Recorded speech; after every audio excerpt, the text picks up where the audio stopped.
Hi, I'm Dennis Weaver, and like you, I just love animals, especially dogs like Abby and Molly here.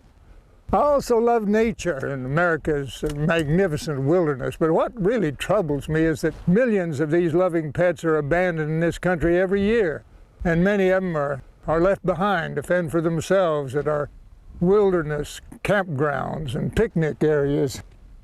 Just like Abby and Molly here. Do you know you were much loved, huh? Do you know that? Yeah, you do.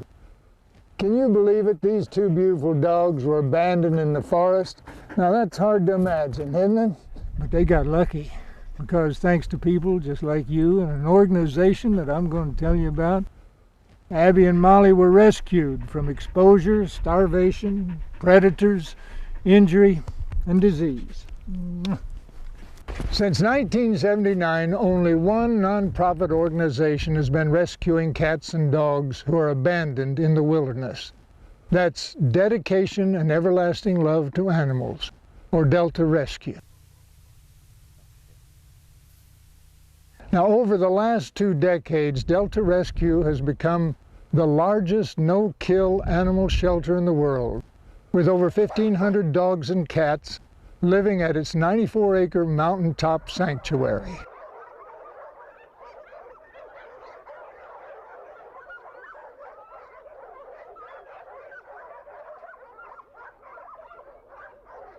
D.E.L.T.A. Rescue has 2 fully equipped hospitals to look after all these animals. And being Care for Life, this organization prides itself in the human quality of nursing given to each animal. Geriatric and chronic illness are treated alongside infectious and contagious disease, and state-of-the-art equipment and procedures guarantee the longest possible life for each of these precious animals. Over 500 rescued cats live in more than 3 dozen catteries. Now, these formerly feral cats have cozy futon couches to sleep on, climbing trees, toys, and 3 delicious meals a day.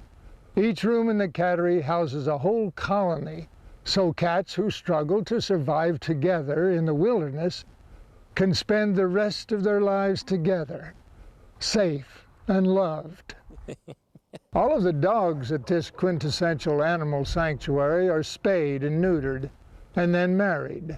2 dogs share a huge yard and their own house at this super shelter.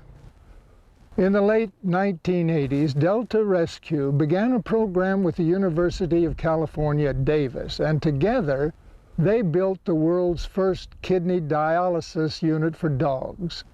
Not only was it successful at treating pets with kidney failure, but today it has been duplicated around the world. New discoveries have been made in the treatment of kidney disease in dogs and cats thanks to this program, and many lives have been saved. And in an area very dear to me, what I call economics, D.E.L.T.A. Rescue has invented the straw bale doghouse. Yeah, you see, this inexpensive structure is made from 25 bales of straw and a few sheets of plywood, and it will last for decades, and the dogs just love it.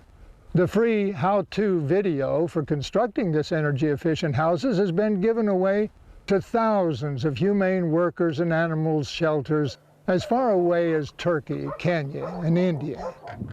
Each of these programs must continue and grow because there is still so much more that needs to be done for animals everywhere.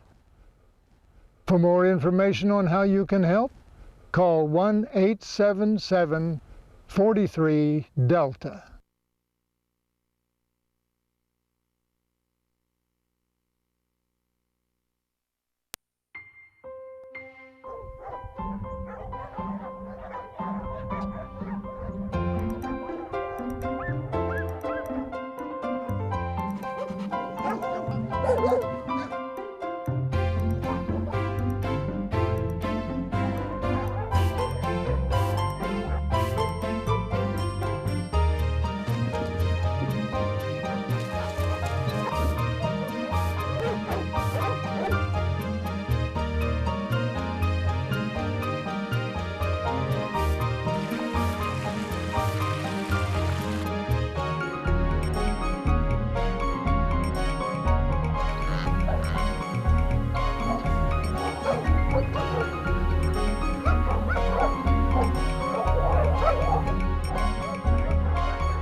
The nice thing about working for Delta and doing work with Delta is that you can think on a completely different plane of thought. So you see a patient without having to explain to the client different cost options, different risk factors. You can actually decide what's the best course of action to take, and here at Delta, that's what gets done, irrespective of the financial situation. If I run into a patient here that needs a specialist, they go see a specialist. And it's nice to, at least part of the time, be able to step away and not be bound by reality, I guess you might say. And the fact that these animals here receive a quality of care that is unsurpassed.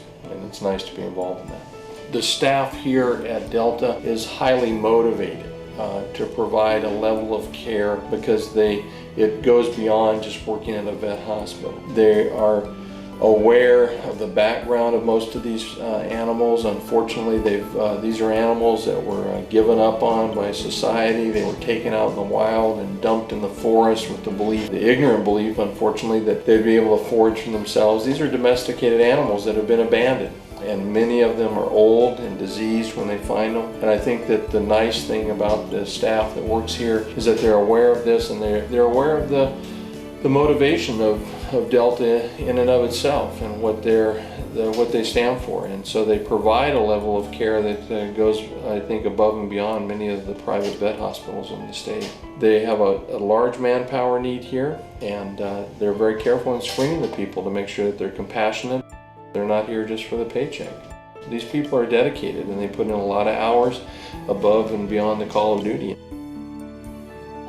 Given the population that they have, we'll run into just about everything that you hear about in a textbook, and some things that frankly I've never seen in my private practice. Case in point, I did an entropion surgery in a cat, an eyelid problem, just a couple of weeks ago here, that I've, in 16, 17 years of private practice, I've never done an entropion surgery on a cat in my own private practice.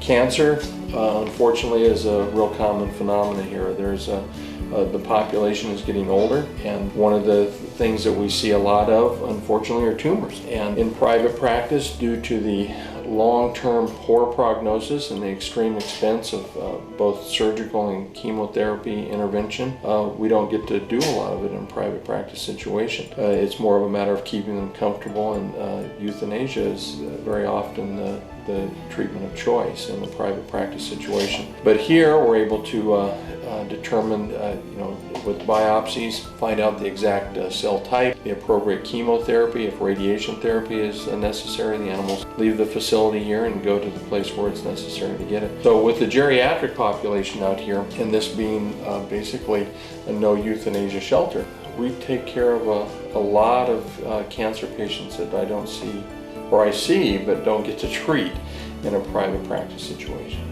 I alluded earlier to a phrase that gets bantered about in veterinary medicine and in private shelter organizations, the term no-kill shelter. What that actually means is that, unfortunately, county-run facilities and many other private facilities have a time limit that they can keep pets. If they don't adopt these animals out in a predetermined period of time, these animals are euthanized.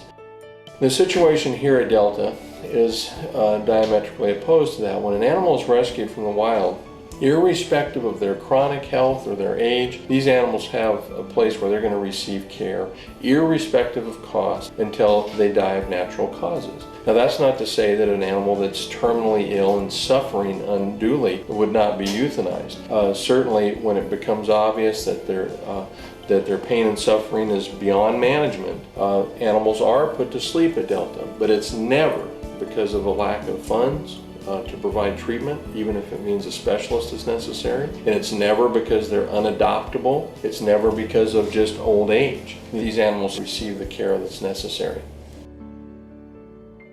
Like many of my colleagues, had perhaps forgotten exactly why I wanted to be a veterinarian. I wanted to be a veterinarian when I was a kid simply because I loved animals. And I loved the science of making them better.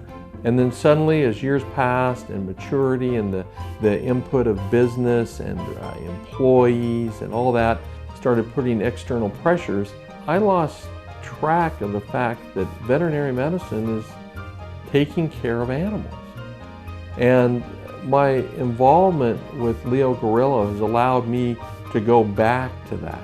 I'm able to come in here and truly take care of veterinary medicine and the animal's well-being. So I've been able to get back to just dealing with the science of healthcare as opposed to the business of healthcare. And I'm certain I will practice medicine much longer than I would have if I had continued in the private sector.